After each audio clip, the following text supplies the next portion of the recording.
You're not a man, oh, you're not a man, oh. You're the God who opens doors no man can shut. You're not.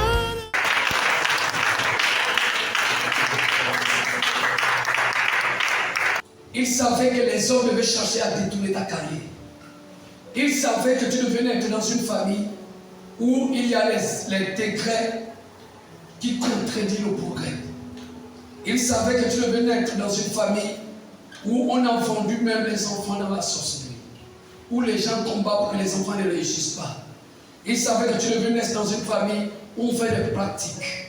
Il savait que tu devais naître dans une famille pauvre. Il savait que tu devais naître dans une famille vraiment où la vie est très difficile. Il savait tout cela d'avance. Mais la question que tu devais poser, c'est que pourquoi Dieu a-t-il permis que toi, tu naisses dans une famille où tout est difficile à accomplir?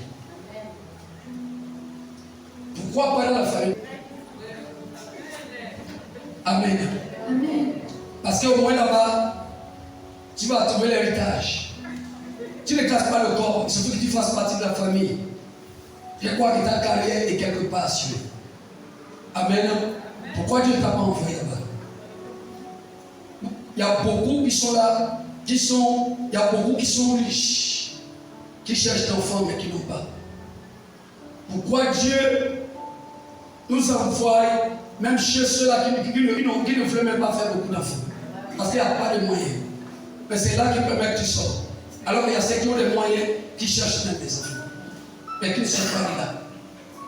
Pourquoi Dieu a-t-il permis que toi tu sortes de là?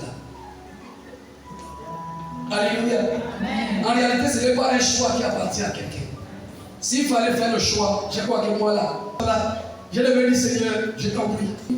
Quand tu dis Seigneur, je n'ai pas envie de sortir au Gabon, je veux envoyer-moi aux États-Unis et envoyer-moi dans la famille de Tombe. En fait, tu l'as visé d'avance. Et puis tu sautes. Regarde, s'il fallait que ce soit l'homme qui choisit, je crois que les pauvres ne veulent être stériles sur terre.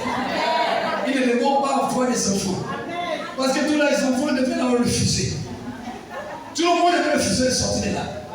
Et ils devaient juste rester comme ça. Mais ce n'est pas une élection qui appartient à un homme. C'est lui qui fait ces choix-là à notre place. C'est le Créateur. Mais je vais te dire une chose. Dieu peut t'envoyer dans une famille. Voyons la situation de la famille pour que toi tu sois le libérateur de cette famille. Amen. Lorsqu'on parle de libérateur de la famille, un libérateur de la famille peut ne pas être riche en finances, mais être riche en esprit. Amen. Tu n'as pas compris de quoi je parle. Amen. Dieu veut toujours sauver. Il a toujours le plan de sauver. Dieu a toujours le plan de délivrer les familles. Et quand Dieu te regarde, il regarde, il sent que oui, Dieu doit t'envoyer dans cette famille. Tu naîtras de cette famille. Pourquoi? Parce que Dieu sait. Et il savait que quand le temps viendra, quand tu vas entendre sa voix, tu seras capable de reconnaître la voix de ton berger. Car il a dit que mon brebis entend ma voix. Et il faut quoi? Et il me suit. Alors il t'a prédestiné d'avance à être à l'image de Christ. C'est pourquoi il t'a envoyé dans la famille pour que quand tu entendras la voix du Seigneur, tu puisses le suivre. Et quand tu vas le suivre, à partir de là, tout ce qui a été fait pour enchaîner et pour maintenir les générations futures dans la souffrance va être brisé à cause de toi dans la famille. Amen. Tu n'as pas compris les pages. Alléluia. Regarde, il y a des personnes qui vont être récompensées au ciel. Pas parce qu'ils ont eu des églises. Pas parce qu'ils ont imposé la main et il y a eu des miracles. Mais parce que